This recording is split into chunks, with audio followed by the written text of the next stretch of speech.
معاكم جيهان حسن، ناشونال سيلز مانجر تابروير ايجيبت.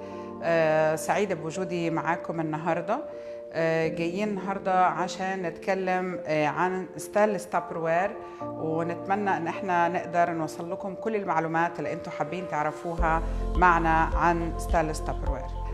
اول حاجة، كلمة ستانلس ستيل هي تعني كلمة انه معدن لا يصدأ، والستانلس ستيل ده يتكون من 6 إلى 7 معادن. احنا بتابروير الستانلس ستيل 18/10، دي نسبة النيكل والكروم في الستانلس. بقية المعادن اللي احنا بنقول انه بيتكون من 6 إلى 7 معادن، بقية المعادن دي يطلق عليها انها معادن اونكس، يعني معادن نقية. وده الفرق بينها وبين الستانلس الموجود عندنا في السوق، لانه ممكن تلاقوا في حاجات في السوق 18/10، لكن انت ما تضمنيش ايه المعادن التانية اللي موجودة مع النيكل والكروم، هل هي حاجات فعلا نقية او لا. ويعني ايه نقيه؟ انا فيهاش شوائب، ما يحصلش اي تفاعل بين الاكل بتاعي وبين الستانلس الموجود ده. المعدن ده او السبيكه دي هي اللي بيستخدموها في الحاجات الطبيه وفي المستشفيات، بحيث انه ما يكونش ليها اي تفاعل مع الاكل او مع جسم الانسان، حتى لانه بيستخدموا حاجات دي ممكن في داخل جسم الانسان. في اشخاص دايما بتقول انه تابروير او الستانلس في تابروير غالي. أنا بقول إنه دايماً بصي إنه قد إيه هي بتوفر لي الخامة بتاعتي دي.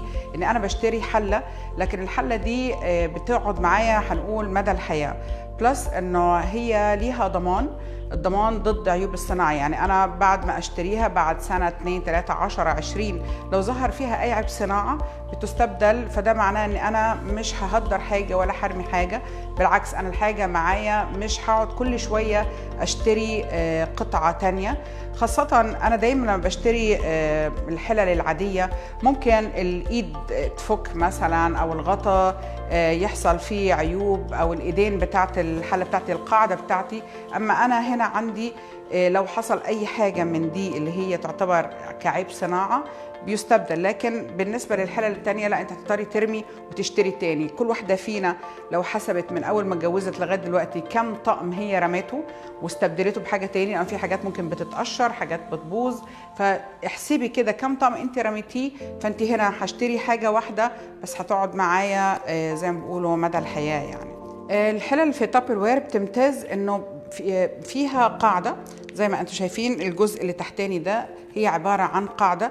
القاعدة دي احنا في تابروير هي عبارة عن قاعدة ثلاثية بتتكون من طبقات أو رقائق من الألمنيوم محصورة بين طبقتين من الستانلس.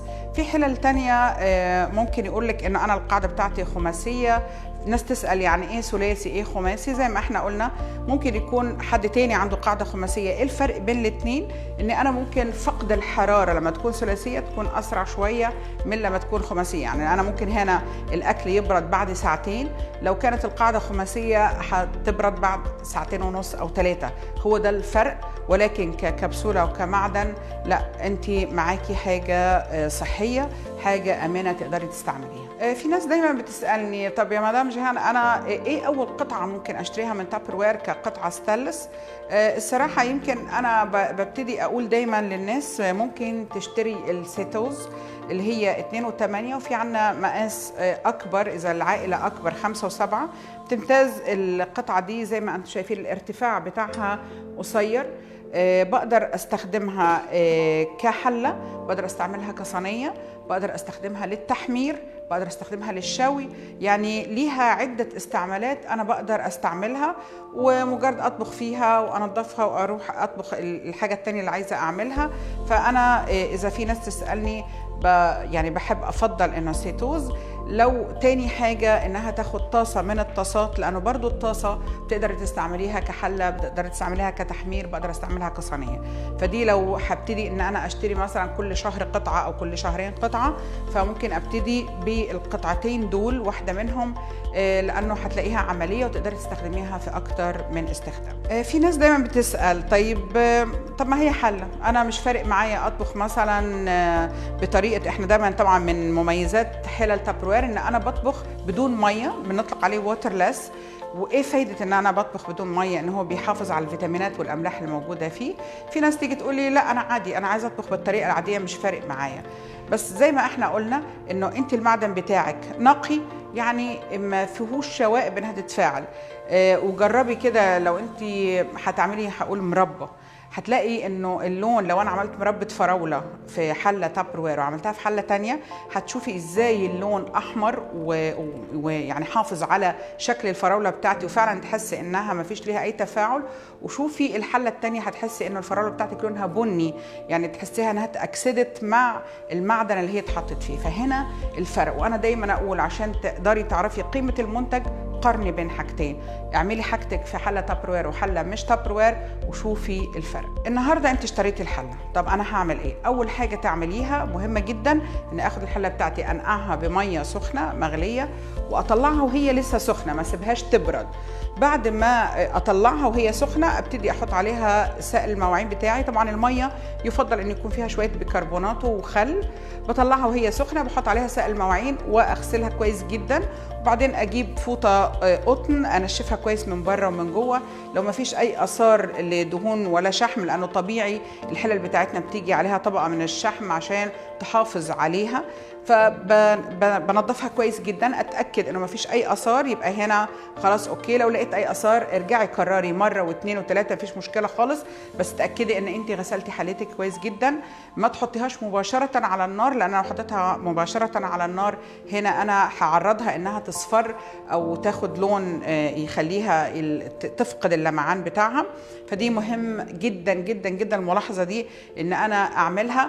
طيب انا بعد كده لما اطهي فيها مهم جدا ان النار ما تطلعش على جناب الحله، لازم النار تبقى دايما في وسط القاعده عشان ما تاثرش او ما تبوظليش الشكل بتاع الحله. بلس كمان طبعا مهم جدا لتوزيع الحراره.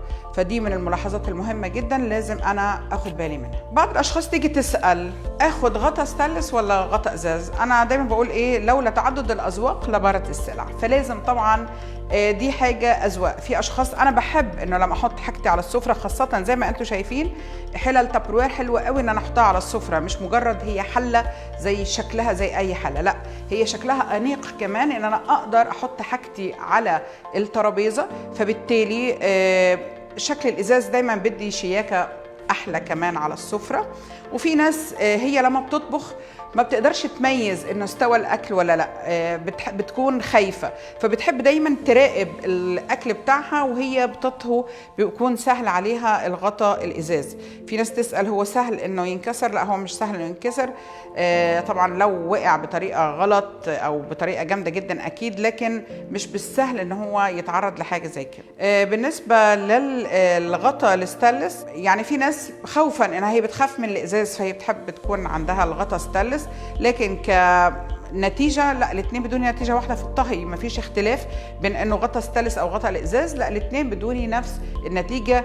برجع اقول هو اذواق وعلى حسب ما كل شخص هو بيحب يقتني ايه. بالنسبه للستانلس مهم جدا طبعا لو انا واخده حاجه غطاها ازاز اخد بالي ان انا ما اكونش بشيل حاجه من على النار تبقى سخنه واروح حطاها تحت الميه تبقى بارده، لان انا هنا بعرض من حراره عاليه لسائع، ده ممكن يعرض انه ياذي الازاز بتاعي. ونفس الحاجه للحله نفسها ما تبقاش سخنه واحطها، لانه زي ما انتم عارفين التمدد والانكماش لما احط حاجه ساقعه على ده تبتدي تسمعها زي صوت طقطقه كده في المعدن بتاعك.